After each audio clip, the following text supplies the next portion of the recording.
দিবে, জবাবটা দেওয়ার জন্য সে প্রস্তুতি গ্রহণ করছে। সম্মানিত উপস্থিতি, আমরা যদি এভাবেই কোরআনের তাফসীর শুনতে থাকি, সারা রাত শেষ হয়ে যাবে, আবার দিন আসবে, দিন শেষ হয়ে যাবে, রাত আসবে, কিন্তু তাফসীর শেষ হবে না। হবে? হবে না। সামনে অনেক পথ পাড়ি দিতে হবে, কিন্তু রাত 12টা বেজে গেছে। আসলে স্টেজে উঠতে অনেক সময় লেগেছে। এই সময়টা হয়তো আপনারা কিছু মানুষ যদি এখানে থাকতেন আগে ভাগে, তাহলে আরো কিছু আলোচনা শুনতে পারতেন, কিন্তু অনেক মুরব্বী বাবাজিদের আপনাদের কষ্ট হচ্ছে। এখন আপনাদেরকে আর কষ্ট দিতে চাই না।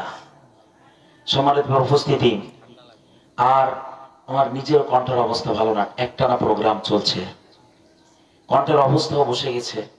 সুতরাং এরপরে যে কথাগুলো আসছে অনেক চমৎকার কথা আসছে।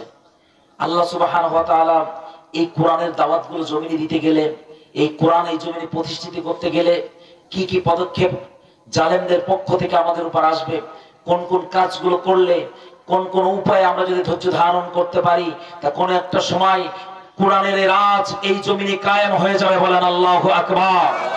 কোরআনের রাজ কায়েম করতে গেলে বুকের তাজা রক্ত ঢেলে দেওয়ার প্রয়োজন হতে পারে।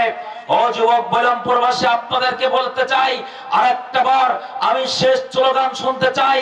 কোরআন প্রতিষ্ঠিত করতে যে বুকের তাজা রক্ত ঢেলে দেওয়ার ডাক যদি কখনো এসে যায়, রাজি আছি যারা যারা দুই হাত উঁচু করে তাকবীর দি, তারা তারা বলেন আল্লাহু আকবার।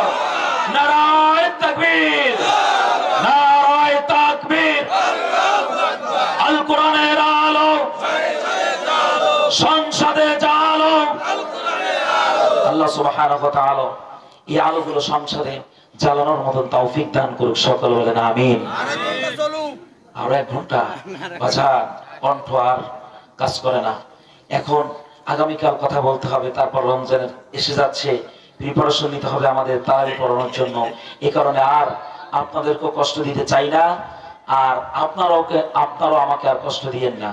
তবে 5টা পুরস্কার নিয়ে আজকে বাড়িতে যেতে হবে, মনে আছে? এই 5টা পুরস্কার সংক্ষিপ্ত আমি বলে দিচ্ছি, একেবারে সংক্ষিপ্ত ভাবে বলে দিচ্ছি।